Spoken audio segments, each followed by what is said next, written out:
Hello, Miners fans, and welcome inside Coral Seymour Memorial Ballpark once again for the second of 5 straight games between the Mat-Su Miners and the Peninsula Oilers. Charlie Fellows, Dylan Simmons, as always, the voices of the Mat-Su Miners, ready to bring you this action. But I think no matter how exciting this game gets, chances are, Dylan, it won't even come close to the sheer madness that took place on this field last night. Here on the defensive side. 0-2. Weak grounder to short, fielded and bobbled by the shortstop, Dawson, and everybody is going to be safe. They tried to score 2 runs. Not sure what Drake Kerr was thinking on that one, but the Miners do get on the board. He makes the 3rd out, but Scow comes around to score on the E6. Another unearned run, but a run the same. The Miners jump out to a lead. They lead it 1-0 after 3. 1-0. Into left field, past the glove of Richard for a base hit, so the bill comes due for Dete. He almost escapes, but not quite. A run comes in to score in Mitat.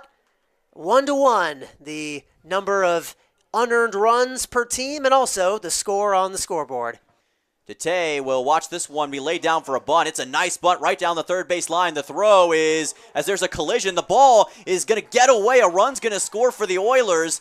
And Peninsula has taken the lead on a wild carom, as it was Max Rothwarg who ended up colliding with the first baseman, Nick Ferry. Ferry unable to get the baseball, and Peninsula scores a run for the Oilers. That could change right here. This is going to be a chopper to short, and Richard can't field it cleanly. A run's going to score for the Oilers. Cole Wilson comes home. It's an E6 and a 3-1 lead for Peninsula. 7th, here's a bunt laid down beautifully along the first base line. A run's going to score, and Mat-Su has brought it to a 1-run game.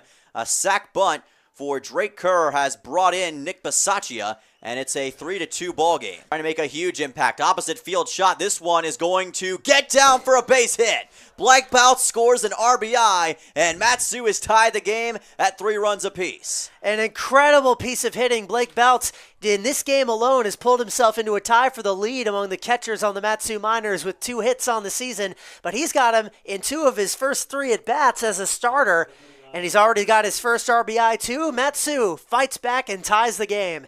Hit into right field on a rope. Ranging over is the right fielder making the catch there, Kyle McCausland.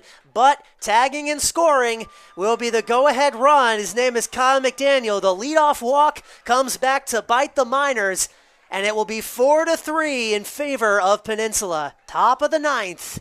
Oilers leading the Miners 4-3. If Mat-Su wants to stay in this game and eventually get their first win of this road trip, they're going to have to score here, and they've got Bisaccia, Scow, and Kerr due up. That's hit into left field, dropping down for a base hit. A leadoff single.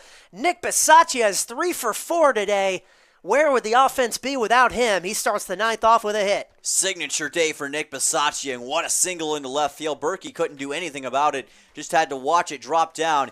He has done well at getting it into the gap in left field and up over the head of the infielders. He comes through yet again. Mat-Su's in business, and the offensive spark plug in this game has been Nick Bisaccia. Outside, and that goes to the backstop. Mitat can't get his glove on it, so into second now on the pass ball is Bisaccia, the tying run at second base. 2-2. Into right field, right into the glove of the second baseman Rothwarg. An excellent play to prevent multiple base hits. That will be out number 1. Bisaccia stays where he is. 0-1 to Drake Kerr, the Texas A&M Corpus Christi Islander. Arbach, and he hit him. Plunked him right on the shoulder. Drake Kerr's fired up, shouts back at his bench. He's got adrenaline running through his veins, probably didn't even hurt. Might be feeling that in the morning, but right now that is a badge of honor. 2 men on, 1 out. The Miners threatening. Not going to risk trying to lay down that bunt. And he got him with the high strike. Ryan Richard, a half-hearted swing. He knew it immediately. And the Miners down to their last out. How his new team would love him. And he hits the first one right at the shortstop, throwing on to second for the force, and that'll do it. There was drama at the end, but Peninsula gets the win. 4-3. They take the first 2 against the Mat-Su Miners to even the season series one which started with Matsu winning 9-2 and 10-1 in their home field. The Oilers haven't been quite as dominant, but they have responded in kind with a pair of home wins, and the Matsu Miners continue to look for answers on the offensive end. They had opportunities in this game, but they could not deliver when it mattered the most, and I imagine it'll be a very similar scene inside the post-game locker room today.